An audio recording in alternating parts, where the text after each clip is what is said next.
Tim Napak Tilas akan mencoba menelusuri jejak situs tersebut. Simak liputannya hanya di channel Napak Tilas. Jangan lupa like, komen, share, dan subscribe.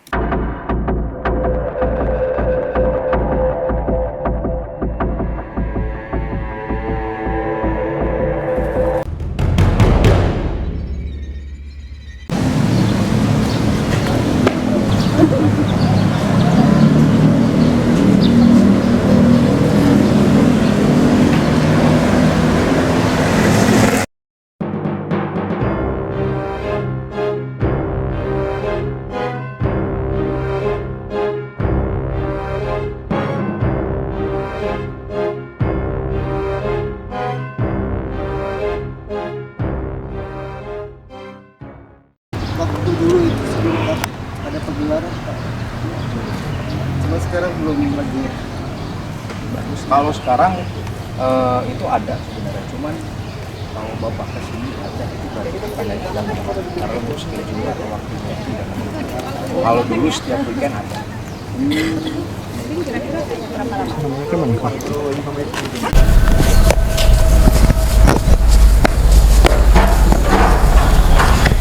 Selamat pagi, assalamualaikum warahmatullahi wabarakatuh. Izinkan saya untuk memperkenalkan diri saya terlebih dahulu. Nama saya Kelvin Saputra. Saya selaku pemandu wisata di sini yang nantinya akan menjelaskan sekaligus mengajak untuk berkeliling di Taman Sari Gua Sungai Ragi. Taman Sari Gua Sungai Ragi yang diambil dari kata sunya yang berarti sunyi dan ragi yang berarti raga. Jadi Gua Sungai Ragi ini dulunya adalah tempat untuk mensunyikan atau menyepikan jiwa dan raganya dari para keluarga Kesultanan Cirebon pada zaman dahulu. Gua Sungai Ragi ini dibangun dari tahun 1596 sampai tahun 1788 oleh keturunan dari Sunan Gunung Jati yang bernama Pangeran Mas Zainul Arifin. Gua Sungai Ragi ini dibangun menggunakan material dari batu karang, yang dimana batu karang itu sendiri diambil dari pantai selatan, tepatnya di Pantai Bareng, Gunung Kidul, Yogyakarta. Nah, untuk merekatkan dari batu karang tersebut, karena pada zaman dahulu belum mengenal yang namanya semen atau batu bata, orang dulu itu menggunakan pasir gunung yang sudah mengandung semen. Itu yang dinamakan dengan atraks. Dan kemudian juga menggunakan perpaduan dari yang namanya putih telur. Nah, namun putih telur di sini itu hanya sebuah makna kiasan yang mempunyai makna putih itu sucikan niat, telur itu bulatkan tekad. Jadi orang dulu itu mereka mensucikan niatnya dan membulatkan tekadnya sehingga dapat membangun Taman Sari Gua Sungai Ragi pada zaman dahulu. Mungkin kalau pakai telur asli kita nggak mungkin ketemu ayam, telurnya udah habis semua bikin Gua Sungai Ragi. Nah, di Gua Sungai Ragi ini terdapat mitos yang berkembang di lingkungan masyarakat sekitar sini, yaitu ada yang namanya patung perawan Sundi. Yang dimana patung perawan Sundi ini adalah patung seorang gadis atau perawan yang tidak menikah atau tidak mendapatkan jodoh hingga akhir hayatnya. Nah, mitosnya ini sendiri apabila patung ini disentuh atau dipegang oleh seorang gadis atau perawan, dia tidak akan mendapatkan jodoh atau tidak akan menikah. Tapi itu balik lagi percayaan kita masing-masing. Itu hanyalah sebuah sugesti pada zaman dahulu seperti itu. Enak gadis yang memegang ya. Nah, luas dari Gua Sungai Ragi ini sendiri kurang lebih 3 hektar untuk area keseluruhannya, dan untuk area daripada situsnya itu sendiri hanya seluas 1,8 hektar yang nanti kita akan kelilingi. Di Gua Sungai Ragi ini dibangun di yang namanya Segaran Amparan Jati. Segaran itu danau besar atau lautan, Amparan Jati itu karena dikelilingi oleh pohon jati pada zaman dahulu. Jadi ketika ada keluarga keraton yang ingin berkunjung ke Gua Sungai Ragi pada zaman dahulu, mereka harus menggunakan yang namanya perahu kecil, atau kita mengenalnya sekarang itu sebagai sebutannya rakit atau getek kalau kata orang Jawa. Nah, kemudian tempat kita berteduh ini ada yang namanya sebuah gedung dinamakan dengan Gedung Pesanggerahan. Gedung Pesanggerahan ini dibangun pada tahun 1848 oleh Ibunda Ratu Adimah, yang memiliki fungsi tempat untuk persinggahan atau peristirahatan dari para keluarga kesultanan apabila mereka sedang berkunjung atau bersinggah di Taman Sari Gua Sungai Ragi. Namun sekarang gedung ini sudah beralih fungsi menjadi gedung serbaguna yang bisa disewakan untuk acara-acara besar seperti pernikahan, kemudian acara family gathering, dan bisa juga untuk acara reunian. Mungkin itu saja yang bisa saya sampaikan di sini. Kurang lebihnya nanti kita masuk ke dalam untuk melihat bangunan-bangunan yang ada di Gua Sungai Ragi. Oke, terima kasih. Di sana itu ada sebuah kolam, di mana kolam itu dulunya tempat untuk penampungan air. Air yang ditampung di sana yang nantinya akan dibersihkan dan disaring, kemudian masuk ke seluruh bangunan gua yang ada di dalam, melewati saluran air yang kecil di sebelah situ. Nah, jadi mungkin sekarang sudah terjawab kenapa menggunakan batu karang, karena dulunya benar-benar berada di namanya seperti lautan gitu.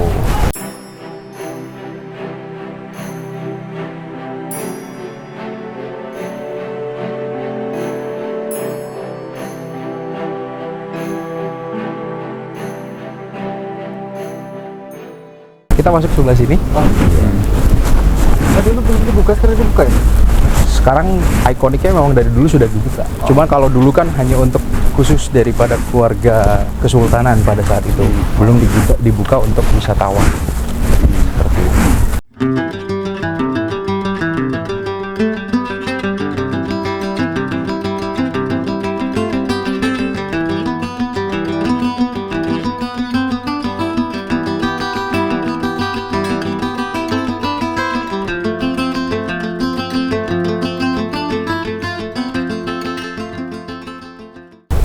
Oke, kemudian di sebelah sini ini ada yang namanya Gua Pawon.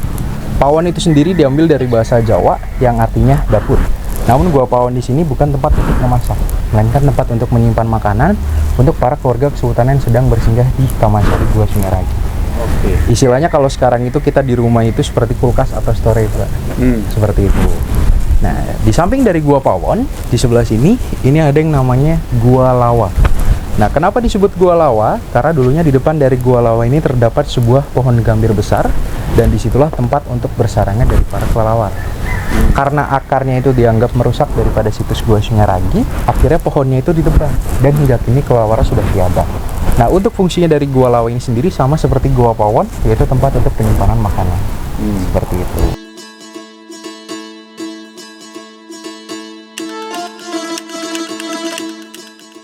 Nah, kemudian di sebelah sini ini ada yang namanya Mande Beling. Mungkin kalau kita lihat sekilas ini seperti pemakaman. Ya. Ini bukan pemakaman. Mande Beling ini adalah bangunan yang terbuat dari marmer. Dan kenapa disebut Mande Beling? Karena marmernya itu sendiri sering dilap atau digosok, sehingga mengkilap seperti kaca atau beling. Nah, fungsi dari Mande Beling ini sendiri adalah tempat untuk yang namanya beristirahatan dari para sultan beserta dengan keluarganya, sembari mereka menyaksikan putra-putrinya yang sedang bermain air di kolam Kaputra yang di depannya. Sebelah sini ya. Nah, kemudian saya tadi sedikit menceritakan tentang patung Perawan Sunti, yang dimana patungnya itu yang berada di tengah, yang menghalangi jalan ke arah Gua Petang. Oke. Ya. Di belakang dari patung tersebut itu ada yang namanya Gua Petang. Petang itu sendiri diambil dari bahasa Jawa yang artinya gelap. Namun Gua Petang di sana fungsinya adalah tempat untuk melatih ilmu kekebalan atau ilmu kanuragan dari para prajuritnya kesultanan. Nah, di mana di atas dari Gua Petang itu sendiri ada yang namanya Cungkup Gua Puncit. Cungkup Gua Puncit itu adalah menara pengawas untuk para prajurit mengawasi kawasan dari Gua Sungai Ragi. Biasanya mengawasi di sana itu yang jago memanah, atau kalau kita mengenal sekarang itu jago sniper atau penembak jitu, Pak. Seperti itu. Di bawah dari Cungkup Gua Puncit itu ada sebuah ruangan, di mana ruangan tersebut digunakan untuk menyimpan patung Putri Cina yang terbuat dari kayu cendana, yang fungsinya itu sendiri untuk pengharum ruangan dari kawasan Gua Sungai Ragi. Karena kayu cendana itu kan terkenal dengan harumnya atau wanginya pada saat itu. Seperti itu. Kita geser ke sebelah sini. Di sebelah sini ada yang namanya Gua Langse. Langse itu sendiri diambil dari bahasa kuno Cina yang artinya tirai atau hording yang terbuat dari air. Jadi seperti air terjun yang turun dari atas ke bawah. Nah, fungsi dari Gua Langse itu sendiri adalah tempat untuk yang namanya berzikir atau berdoa dari para sultan beserta dengan keluarga dan rajanya, sembari mereka ditutupi oleh tirai yang terbuat dari air. Jadi yang di atas yang rata itu dulunya air mengalir seperti itu. Nah, di depan dari Gua Langse di sebelah sana itu ada yang namanya patung gajah yang sedang menarik kereta kencana. Yang dimana patung gajah itu adalah tunggangannya para raja pada zaman dahulu. Kenapa menggunakan gajah? Karena dulu gajah terkenal dengan kegagahannya pada saat itu. Seperti itu.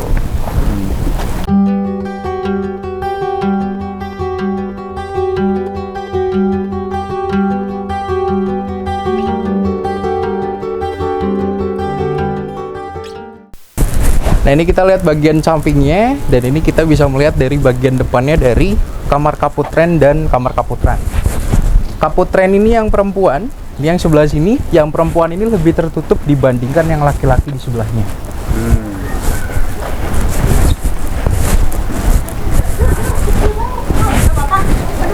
Nah, ini yang laki-laki lebih terbuka, Pak.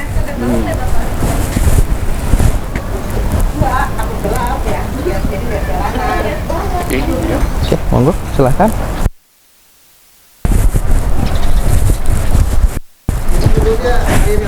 Ya, ini dulu penampungan air.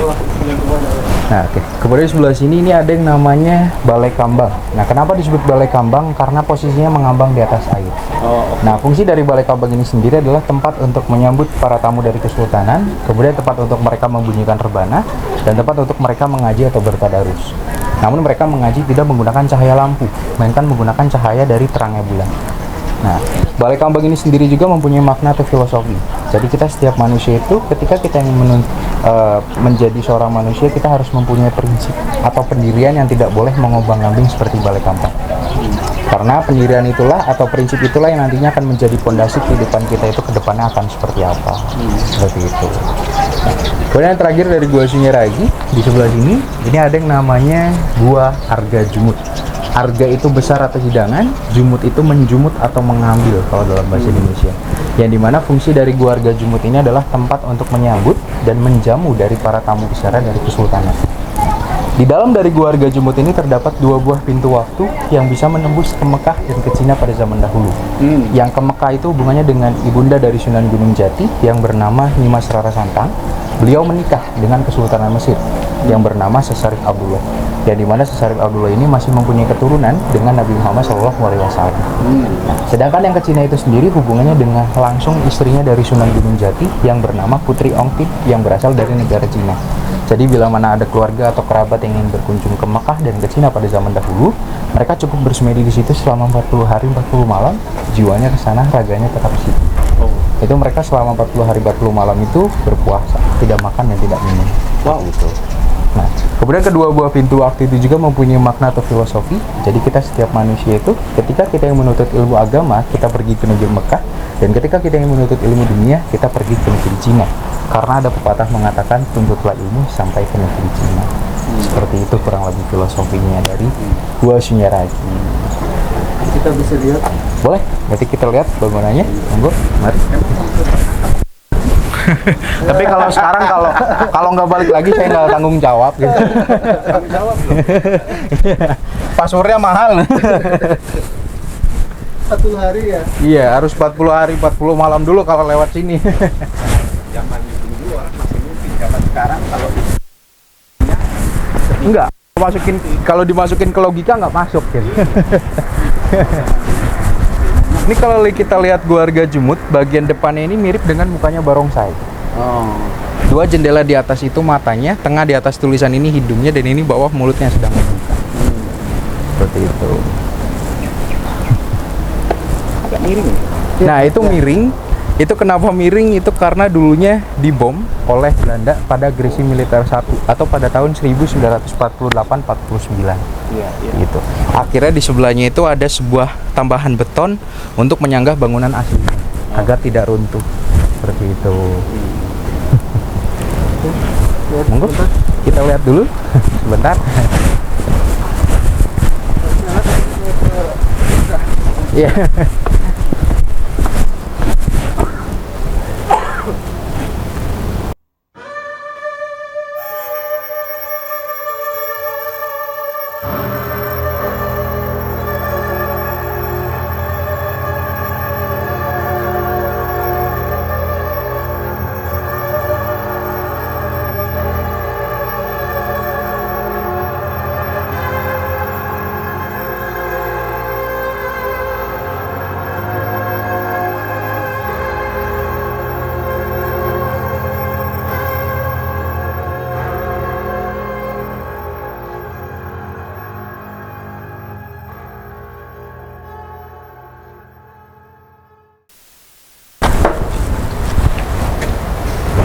Ini yang ke Mekah, ini yang ke Cina.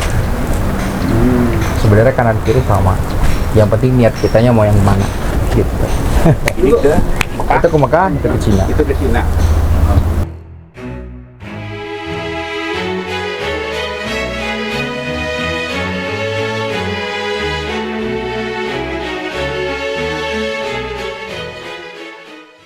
Kalau ini kemana ini? Kalau itu ruangan untuk mereka pertemuan para tamu dan para keluarga dari kesultanan. Oke. Kita balik lagi.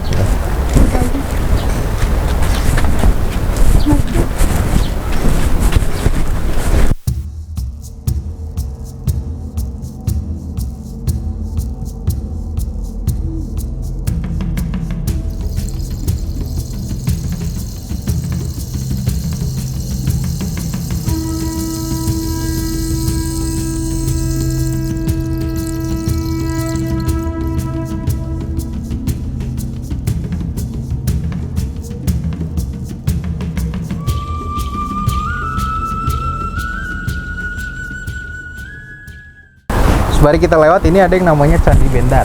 Candi Bentar ini ada sebelum adanya Gua Sunyaragi. Ini dibangun menggunakan teknik kutak kosot.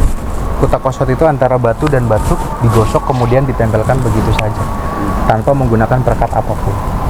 Nah, ini adalah bukti bahwa dulu Kerajaan Majapahit itu pernah menguasai setengah daripada Nusantara. Dan ini ada sebelum adanya Gua Sunyaragi. Di Gua Sunyaragi ada 2, di sini 1, kemudian tadi di depan sebelah sana 1. Seperti itu.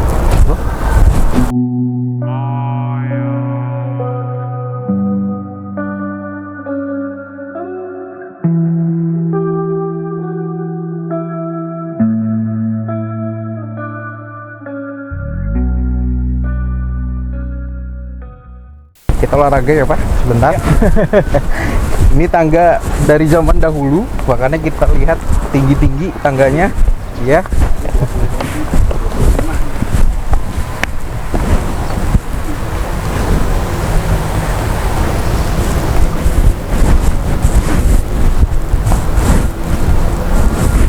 Hati-hati Pak. Ya.